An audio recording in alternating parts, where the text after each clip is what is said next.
Welcome, dear students. Good morning, all of you. Myself, A.K. Sharma. Dear students, some basic concept of chemistry में Hindi medium class के लिए आज हम next lecture number 11 start करेंगे। तो dear students, हम previous lectures जो थे इनमें स्टडी कर चुके हैं लॉ ऑफ केमिकल कॉम्बिनेशन,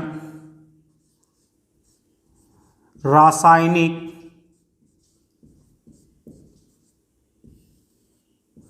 संयोजन के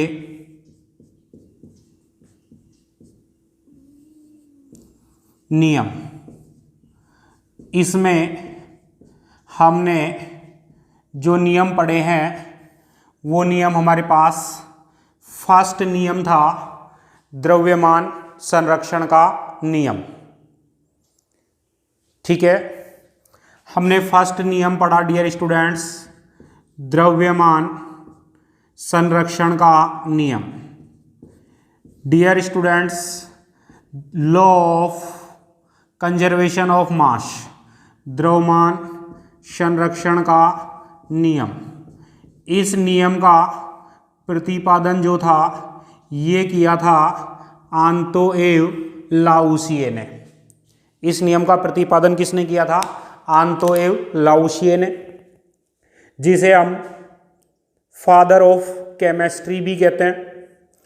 इस नियम के अनुसार ब्रह्मांड का कुल द्रव्यमान संरक्षित है, अर्थात हम द्रव्य को ना तो उत्पन्न कर सकते हैं और ना ही नष्ट कर सकते हैं, बट इसे एक रूप हम आगे मॉडर्न कॉन्सेप्ट के अकॉर्डिंग द्रव्य को हम एनर्जी में कन्वर्ट कर सकते हैं और एनर्जी को द्रव्य में कन्वर्ट कर सकते हैं।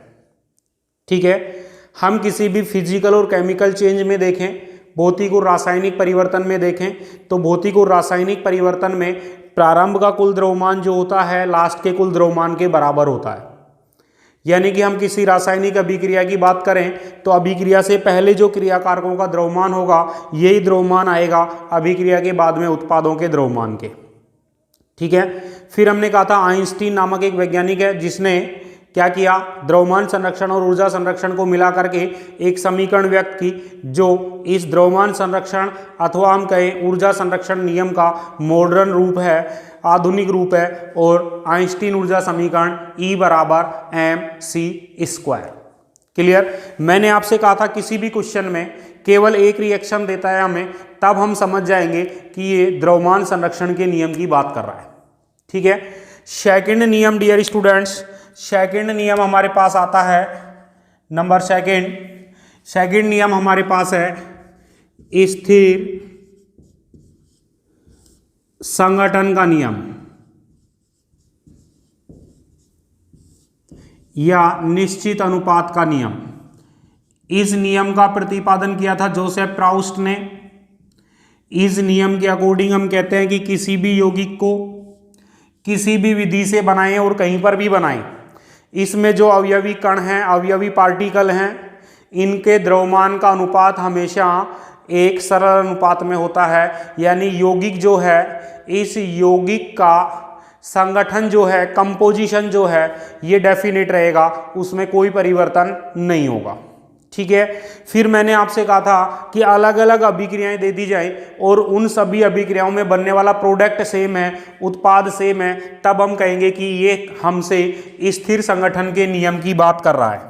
ठीक है, थर्ड नियम डियर स्टूडेंट्स हमारे पास आता है, हम कहते हैं गुणित अनुपात का नियम। कौन सा नियम था? गुणित अनुपात का नियम। ठीक है, गुणित अनुपात का नियम। गुणित अनुपात के नियम का प्रतिपादन हमने कहा किया है किसने? जॉन डाल्टन ने। जब दो एलिमेंट्स आपस में युग्मित होकर के दो या दो से अधिक उत्पाद बनाएं और इन उत्पादों में एक का द्रव्यमान कांस्टेंट है तो दूसरे के द्रव्यमान का अनुपात एक सरल गुणांक के अनुपात में होगा। ठीक है, जब हमें किसी क्वेश्चन में दो एलिमेंट्स दे दे और दो या दो से ज्यादा प्रोडक्ट बना रहा है, तब हम कह देंगे कि वो हमसे किसकी चर्चा कर रहा है? गुणित अनुपात के नियम का डिस्कशन कर रहा है। ठीक है। फिर हमने चौथे नंबर पर नियम जो है ये पढ़ा फोर्थ नियम, और फोर्थ नियम हमने कहा ये होता है व्युत्क्रम अनुपात का नियम। कौन सा नियम होता है? व्युत्क्रम अनुपात का नियम। और डियर स्टूडेंट्स, व्युत्क्रम अनुपात के नियम का प्रतिपादन किसने किया? रिच्टर ने किया। इस नियम में क्या कहा गया? दो एलिमेंट्स सेपरेट किसी तीसरे एलिमेंट से रिएक्शन करते हैं और उत्पाद बनाते हैं। इनमें यदि तीसरा जो एलिमेंट्स है इसका द्रव्यमान निश्चित हो तो इनसे बने यौगिकों में जो इन दोनों जो एलिमेंट्स प्रारंभ में थे इनके अनुपात का कॉम्बिनेशन ही इनकी परस्पर क्रिया में कॉम्बिनेशन रहेगा। इस नियम को हमने कहा ए और बी दोनों अलग अलग सी के निश्चित द्रव्यमान से क्रिया करके यौगिक बना रहे हैं, तो इससे बने यौगिक में और इससे बने यौगिक में जो अनुपात ए और बी के द्रव्यमान का आएगा यही अनुपात इन दोनों की परस्पर क्रिया से बने यौगिक में भी पाया जाएगा। ठीक है, इस नियम को नाम दिया हमने व्युत्क्रम अनुपात का नियम। किसी भी क्वेश्चन में तीन एलिमेंट्स दे देता है और तीन ही उत्पाद बना देता है तो हम समझ जाएंगे हमसे डिस्कस कर रहा है व्युत्क्रम अनुपात के नियम की। ठीक है, और फिर हमारे पास पांचवा नियम आया था गैलुसैक का गैसीय आयतन संबंधी नियम। गैलुसैक का गैसीय आयतन संबंधी नियम। ये नियम अपने से क्या कहता है कि हमारे पास जब कोई गैसीय क्रियाकारक है तो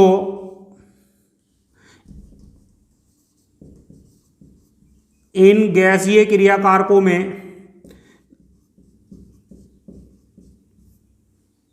जब संयोजन होगा तो ये संयोजन आयतन के सरल अनुपात में होगा।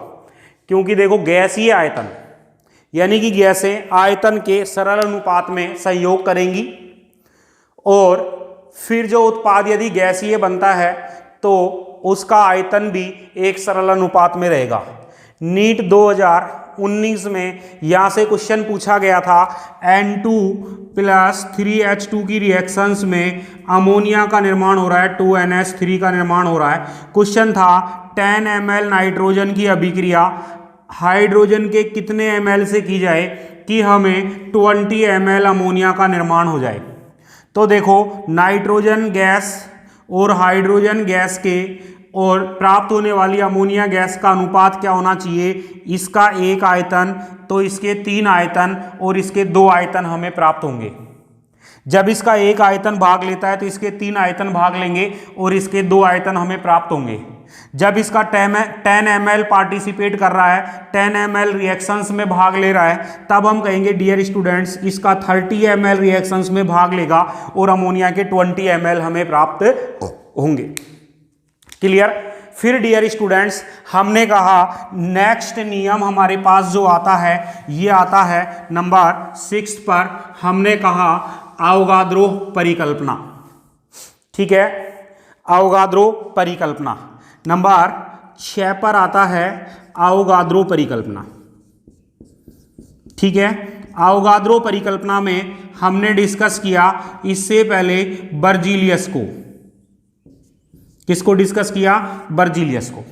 ठीक है, इसको मैं रीस्टार्ट कर रहा हूं एक बार से। वापस से हम अवोगाद्रो परिकल्पना को देखेंगे और फिर हम अवोगाद्रो परिकल्पना के क्या क्या फीचर्स हैं, इसके क्या क्या अनुप्रयोग हो सकते हैं, इस पर हम डिस्कस करेंगे आज के लेक्चर में। ठीक है, तो डियर स्टूडेंट्स हम आपसे बात कर रहे हैं अवोगाद्रो परिकल्पना की। ठीक है, अवोगाद्रो परिकल्पना हमारे पास क्या है?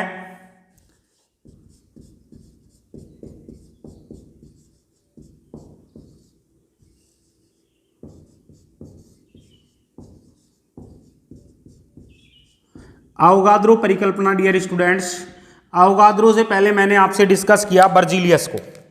किसको डिस्कस किया? बर्जीलियस की अवधारणा थी एक, बर्जीलियस। और बर्जीलियस की अवधारणा क्या थी कि हमारे पास ताप और दाब की समान कंडीशन है। तो इसने क्या कहा, ताप और दाब की समान कंडीशन पर ताप व दाब की समान परिस्थितियों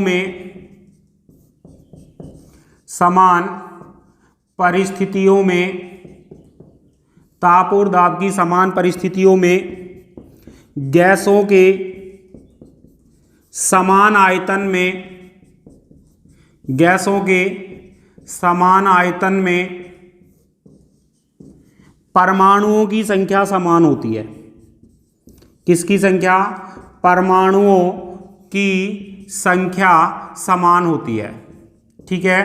अब डियर स्टूडेंट्स, हम बात कर लें कि ये परिकल्पना जो है गलत सिद्ध हो गई, क्योंकि ये परिकल्पना जो है ये डाल्टन के सिद्धांत का विरोध करती है। कैसे करती है? हमने एग्जाम्पल लिया कि हमारे पास हाइड्रोजन गैस है, H2 गैस, रिएक्शन करती है Cl2 गैस के साथ और ये 2HCl बनाती है। हमने कहा इसके एक आयतन भाग लेगा, किसके अकॉर्डिंग? गैलुसैक के अनुसार इसका एक आयतन भाग लेगा, तो इसका भी कितने आयतन भाग लेंगे? एक आयतन भाग लेगा। और HCl गैस के कितने आयतन हमारे पास बनेंगे? 2 आयतन हमारे पास प्राप्त होंगे। ठीक है। अब मैं आपसे कहूंगा कि एक आयतन में n परमाणु है, क्योंकि यहां पर किसकी संख्या है? आयतन में परमाणुओं की संख्या। इस एक आयतन में n परमाणु हैं, तब हम कहेंगे कि इसमें भी कितने परमाणु होंगे? दोनों का आयतन समान है, n परमाणु होंगे। और ये दोनों जुड़ करके कितने? 2n परमाणु यौगिक बनाएंगे। जब इसमें n का मान 1 ले लिया जाए, तब हम कहेंगे यहाँ एक परमाणु भाग लेगा, तो यहाँ भी एक परमाणु भाग लेगा, और ये मिलकर के 2 परमाणु यौगिक बनाएंगे। ठीक है, जिसको हम वर्तमान में अणु कहते हैं। फिर हमने कहा कि इसका एक परमाणु यौगिक बनाना है, तो यहाँ पर भी आधा परमाणु और यहाँ पर भी आधा परमाणु भाग लेगा। अब देखो, इसने परमाणु को विखंडित कर दिया, जबकि डाल्टन की एटॉमिक थ्योरी हम आगे भी पढ़ेंगे, पहले भी पढ़ चुके हैं 9th 10th में, कि डाल्टन ने कहा था कि परमाणु को हम विभाजित नहीं कर सकते, परमाणु जो है अविभाज्य होता है।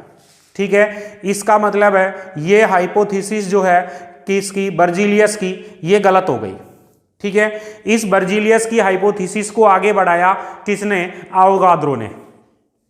और अवोगाद्रो ने इसको आगे बढ़ा के अपने से कहा कि परमाणु शब्द की जगह हम अणु शब्द काम में ले लेते हैं। तो ये अवोगाद्रो की परिकल्पना हो गई, ताप और दाब की समान परिस्थितियों में गैसों के समान आयतन में।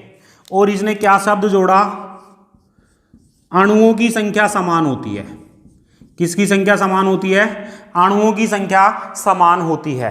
ठीक है, अब डियर स्टूडेंट्स, इसी एक्सप्लेनेशन को हम दोबारा से देखते हैं। तो गैलुसैक के अकॉर्डिंग आ गया, एक आयतन प्लस एक आयतन, कितने आयतन बनेंगे? 2 आयतन बनेंगे। ठीक है, मैंने कहा जोड़ा नहीं है, मैंने 1 और 1 2 नहीं किया है। स्टाइकियोमेट्री बताएगी, इसके साथ गुणांक कुछ भी नहीं है, इसका मतलब 1 आयतन, इसके साथ गुणांक 2 है, इसका मतलब 2 आयतन, इसके साथ 1 है, इसका मतलब 1 आयतन, इसका गुणांक 2 है तो इसके 2 आयतन। अब इसने क्या कहा? अणुओं की संख्या। तो एक आयतन में एक अणु मान लो, n अणु मान लो पहले। तो इसमें n अणु हाइड्रोजन गैस के, n अणु क्लोरीन गैस के जुड़ेंगे, 2n अणु किसके बनेंगे? HCl गैस के बनेंगे। फिर मैं कह देता हूं n का मतलब 1, n बराबर 1 मान लेता हूं, तब मैं कहूंगा इसका एक अणु भाग लेगा। तो डियर स्टूडेंट्स, इसका भी एक अणु भाग लेगा, और इसके कितने अणु बनेंगे? 2 अणु बन जाएंगे। कितने अणु बन जाएंगे? 2 अणु।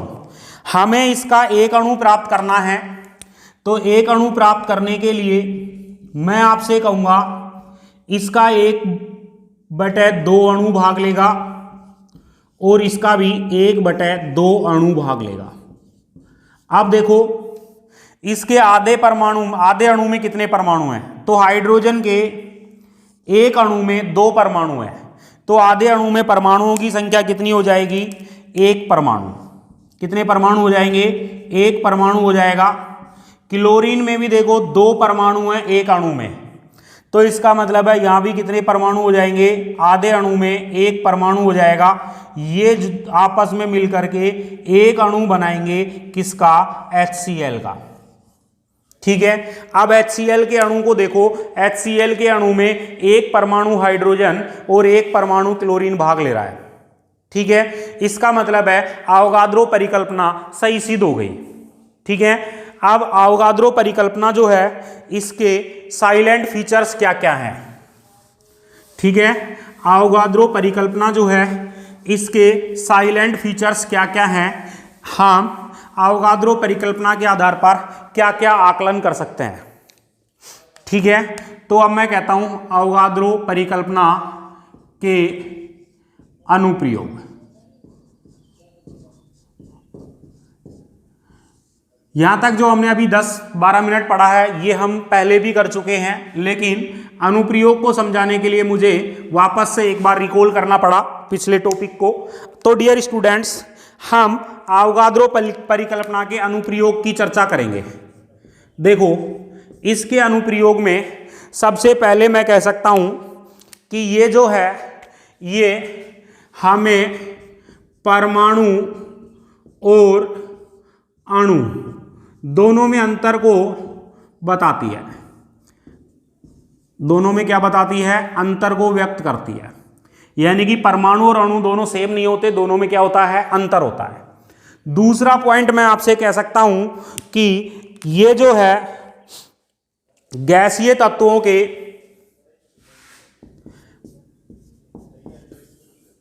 कौन से तत्वों के? गैसीय तत्वों के द्रव्यमान को डिटरमाइन करेगी, निर्धारित करेगी। गैसीय तत्वों का द्रव्यमान निर्धारित करेगी। इससे हम द्रव्यमान निर्धारित किया जा सकता है। ठीक है, गैसीय तत्वों का क्या किया जा सकता है? द्रव्यमान निर्धारित किया जा सकता है। अभी हम देखेंगे द्रव्यमान कैसे निर्धारित करेंगे। तीसरा पॉइंट, ये क्या करती है? इसने हमें बताया कि सामान्यतः गैसें जो होती हैं, ये द्विपरमाणविक होती हैं। सामान्यतः गैसें क्या होती हैं? द्विपरमाणविक होती हैं।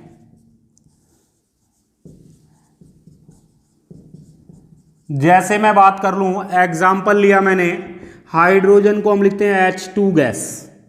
तो हाइड्रोजन गैस जो है, इसमें कितने परमाणु भाग ले रहे हैं? 2 परमाणु भाग ले रहे हैं। मैंने लिखा क्लोरीन, तो हम लिखते हैं Cl2 गैस।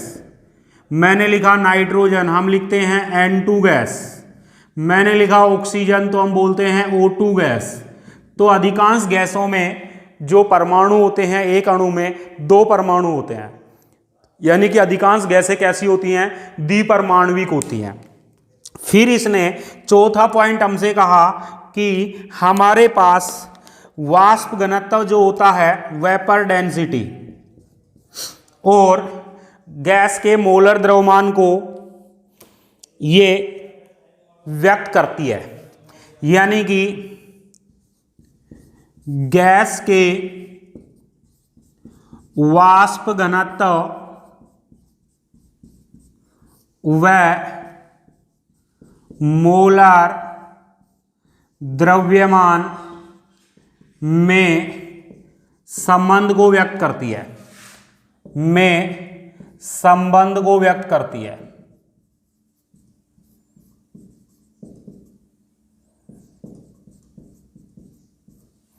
ठीक है, गैस के वाष्प घनत्व और मोलर द्रव्यमान में संबंध कैसे निकालेंगे? बहुत इंपॉर्टेंट पॉइंट है। इस पॉइंट को देखें। किसी भी गैस का जो वाष्प घनत्व होता है, उसका फॉर्मूला होता है गैस का वाष्प घनत्व, मैं आगे वेपर डेंसिटी VD से लिखूंगा। वाष्प घनत्व क्या होता है?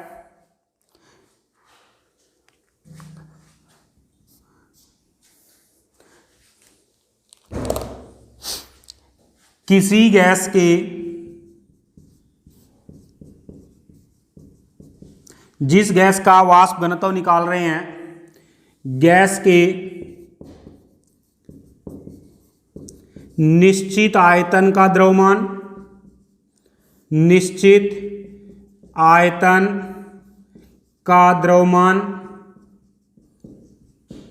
तथा समान आयतन के हाइड्रोजन गैस के द्रव्यमान का अनुपात जो आता है, ये किसको व्यक्त करता है? वाष्प घनत्व को व्यक्त करता है। कब? जब ताप समान ताप और दाब पर हो। समान ताप और दाब की कंडीशन में किसी गैस के निश्चित आयतन का द्रव्यमान और समान आयतन के हाइड्रोजन गैस का द्रव्यमान जो है, इन दोनों का अनुपात उस गैस के वाष्प घनत्व को व्यक्त करेगा। क्लियर? तो हम कहेंगे वाष्प घनत्व जो है ये अनुपात है। किसका अनुपात है? द्रव्यमान का अनुपात है। कौन से द्रव्यमान का? निश्चित आयतन वाली गैस का द्रव्यमान तथा उसी आयतन की हाइड्रोजन गैस के द्रव्यमान का अनुपात है।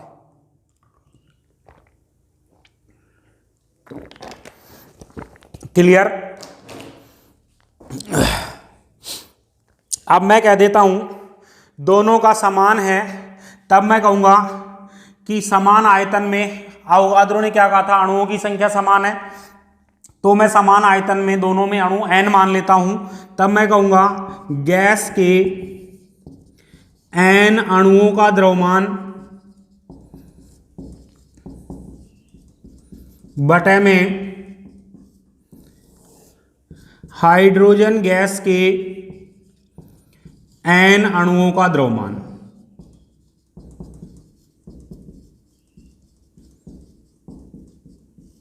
ठीक है?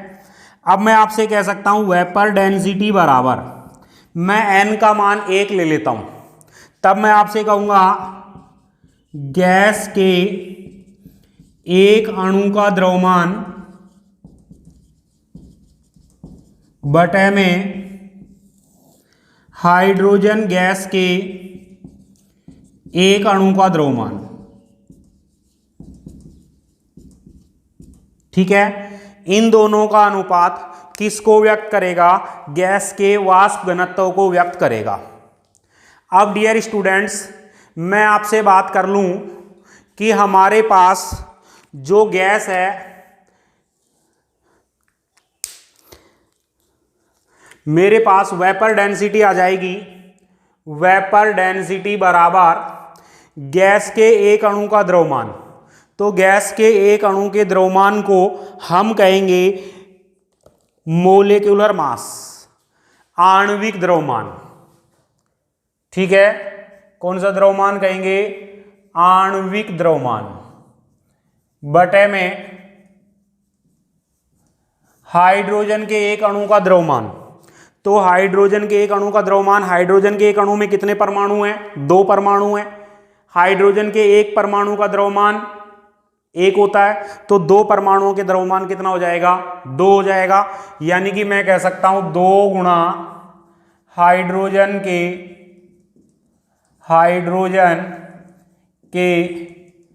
एक परमाणु का द्रव्यमान। हाइड्रोजन के एक परमाणु का द्रव्यमान 1 यूनिट लेंगे, तब हमारे पास वेपर डेंसिटी बराबर आ जाएगा गैस का आणविक द्रव्यमान,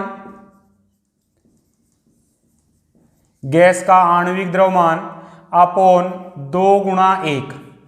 तो डियर स्टूडेंट्स, हमारे पास हो गया वेपर डेंसिटी बराबर आणविक द्रव्यमान, गैस का आणविक द्रव्यमान बटे में 2। ये रिलेशन आ गया हमारे पास गैस के वाष्प घनत्व में और गैस के आणविक द्रव्यमान या मोलर द्रव्यमान में। ठीक है, आणविक द्रव्यमान कह दें या मोलर द्रव्यमान कह दें, तो मैं आपसे कह सकता हूं कि गैस का वाष्प घनत्व बराबर आ गया मेरे पास गैस का वाष्प घनत्व बराबर गैस का वाष्प घनत्व बराबर गैस का मोलर द्रव्यमान, गैस का मोलर द्रव्यमान बटे में 2। गैस का वाष्प घनत्व क्या आ गया? गैस का मोलर द्रव्यमान बटे में 2। क्लियर हो गई बात? अब इस पे हम एक न्यूमेरिकल क्वेश्चन करेंगे। देखो, गैस का वाष्प घनत्व बराबर आ गया हमारे पास गैस का मोलर द्रव्यमान बटे में 2। क्लियर हो गई बात? अब हम बात कर लें आपसे कि हमारे पास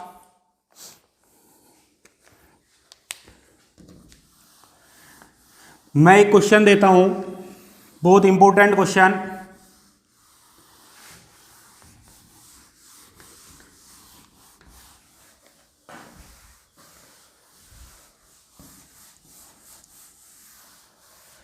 एक गैस है X2,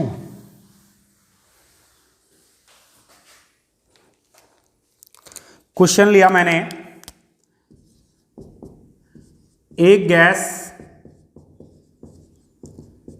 X2 का वाष्प घनत्व 32 है। ठीक है, तब इस गैस का मोलर द्रव्यमान होगा ऑप्शन ए में कह दिया 16, ऑप्शन बी में कह दिया 32, option C 64, option D none of these, इनमें से कोई नहीं। देखो, मैं हिंट दे रहा हूं। क्या हिंट है? वेपर डेंसिटी बराबर मोलर मास को मैं कैपिटल M से लिख देता हूं अपॉन 2। तो वेपर डेंसिटी की वैल्यू दी है हमें कितनी? 32 इक्वल आ गया molar mass of gas by 2, और molar mass of gas equal आ गया 32 इंटू 2, कितना हो गया डियर स्टूडेंट्स? 64। ठीक है, कितना हो गया? 64। क्लियर? बोलो, कोई डाउट है क्या? अब मैं आपसे कह देता हूं कि ऑक्सीजन और हाइड्रोजन के नेक्स्ट क्वेश्चन, ऑक्सीजन और हाइड्रोजन के वाष्प घनत्व का अनुपात होगा। नेक्स्ट क्वेश्चन लिया मैंने कहा ऑक्सीजन व हाइड्रोजन गैस के वाष्प घनत्व का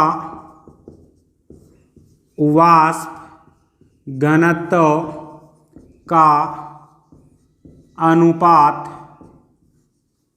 है। मैंने आपसे कहा 4 ऑप्शन दे दिए। ठीक है, और 4 ऑप्शन में मैंने लिखा 1:8, फिर लिखा 1:16, फिर लिखा 8:1 और 16:1। मैंने वाष्प घनत्व पूछा है, वेपर डेंसिटी बराबर आता है मोलर मास बटे में 2। ठीक है, हमने कहा वेपर डेंसिटी ऑक्सीजन गैस बराबर आएगा मोलर मास ऑक्सीजन गैस बटे में 2, ऑक्सीजन का मोलर मास क्या रहेगा? ऑक्सीजन का मोलर मास हमारे पास होगा 16 × 2। ऑक्सीजन के एक परमाणु का द्रव्यमान 16 ग्राम होता है, 16 यूनिट होता है, तो 16 दूनी कितना हो गया? 32। ठीक है। और डियर स्टूडेंट्स ये हो गया 16। वेपर डेंसिटी हाइड्रोजन गैस के लिए molar mass of hydrogen gas बटे में 2, हाइड्रोजन का मोलर मास 2 हो गया, तो ये हो गया 2। दोनों का अनुपात हो गया vapour density of O2 upon vapour density of H2 बराबर 16/2, यानी कि 8:1। ठीक है, कितना हो गया? 8:1। चलें आगे, कौन सा ऑप्शन हो गया? सी। क्लियर? अब देखें हमने क्या क्या एडवांटेज पढ़े। एडवांटेज में फर्स्ट हमने कहा कि इस हाइपोथेसिस से हम परमाणु और अणु में अंतर कर सकते हैं। ये गैसीय एलिमेंट्स जो हैं उनके एटॉमिक मास को एक्सप्लेन कर सकता है। थर्ड हमने पढ़ा कि ये जो है हाइपोथेसिस ये हमें गैसों के लिए व्यक्त करती है कि अधिकांश गैसें द्विपरमाणुविक होती हैं। और चौथा हमने एडवांटेज पढ़ा है इसका कि इससे हम वेपर डेंसिटी और मोलर मास में रिलेशन निकाल सकते हैं।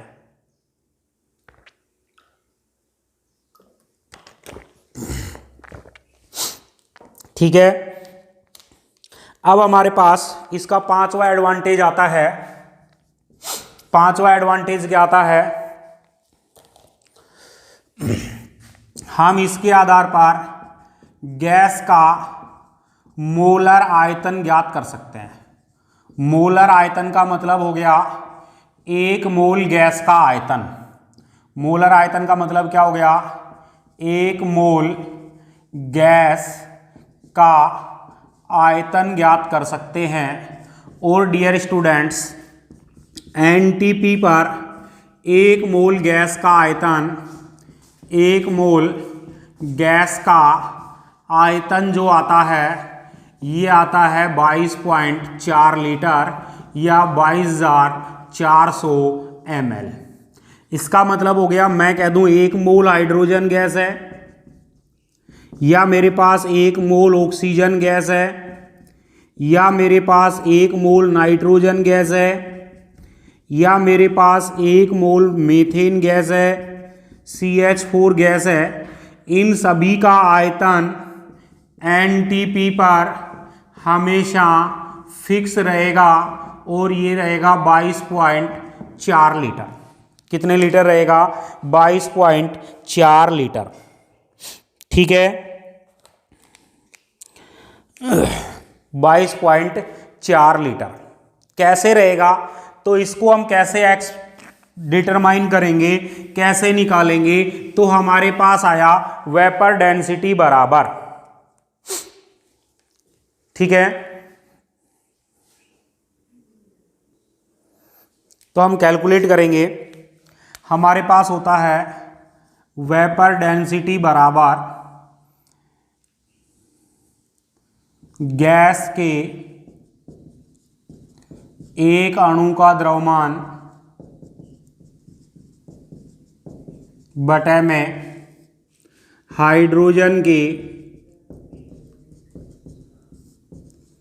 एक अणु का द्रव्यमान।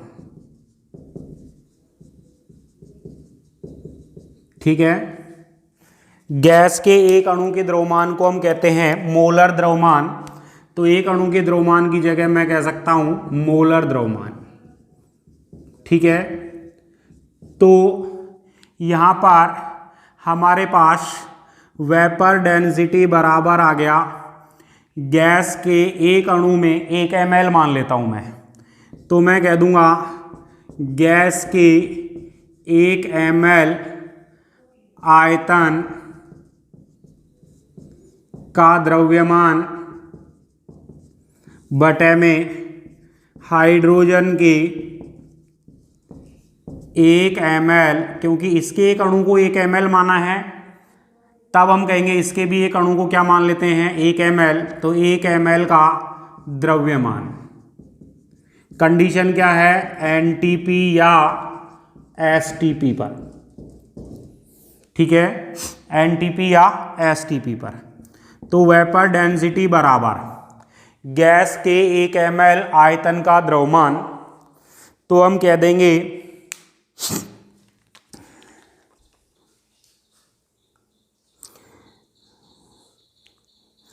गैस के 1 ml आयतन का द्रव्यमान अपॉन गैस के 1 ml आयतन का द्रव्यमान अपॉन हाइड्रोजन के 1 ml आयतन का द्रव्यमान होता है 0.0000897 ग्राम। ध्यान रखना एनटीपी या एसटीपी पर हाइड्रोजन के 1 ml का द्रव्यमान होता है 0.0000897 ग्राम, ठीक है। तब हम कह देंगे ये हमारे पास आ गया वेपर डेंसिटी बराबर गैस के 1 ml आयतन का द्रव्यमान अपॉन 0.0000897 ग्राम, ठीक है। अब मैं इस रिलेशन से कह सकता हूं गैस के 1 ml आयतन का आयतन बराबर आ गया 1 ml आयतन कह दूं या 1 ml आयतन का द्रव्यमान कह दूं, 1 ml आयतन का द्रव्यमान बराबर आ गया मेरे पास वेपर डेंसिटी गुणा 0.0000897 ग्राम, ठीक है। अब देखो हमें पता है मोलर मास क्या होता है, मोलर द्रव्यमान बराबर उसी फॉर्मूले से निकालो। हमारे पास फॉर्मूला था वेपर डेंसिटी बराबर मोलर मास बटे में 2, तो मोलर मास बराबर क्या आ जाएगा, मोलर द्रव्यमान आ जाएगा 2 गुणा वेपर डेंसिटी। अब मैं कहूंगा देखो वेपर डेंसिटी गुणा 0.0000897 ग्राम का आयतन बराबर आ गया 1 ml। तो मोलर द्रव्यमान या मैं कह दूं पहले मैं निकाल लूं, इसलिए 1 ग्राम गैस का आयतन 1 ग्राम गैस का आयतन बराबर हो जाएगा डियर स्टूडेंट्स 1 बटे में वेपर डेंसिटी गुणा में 0.0000897 ml, और हमें निकालना है मोलर द्रव्यमान के बराबर, यानी कि मोलर द्रव्यमान यानी कि 1 मोल गैस और 1 मोल गैस का मतलब हो गया 2 गुणा वेपर डेंसिटी, 2 गुणा वेपर डेंसिटी वाले गैस का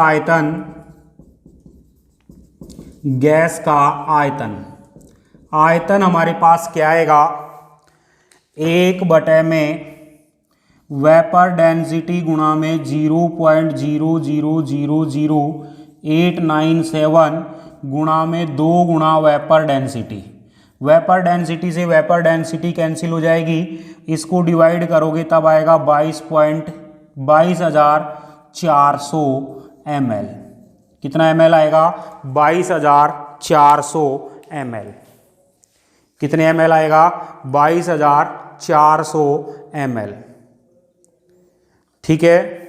एक बार कैलकुलेशन को दोबारा करना, नेक्स्ट लेक्चर में फिर हम दोबारा से डिस्कस करेंगे इस पॉइंट को। Thank you.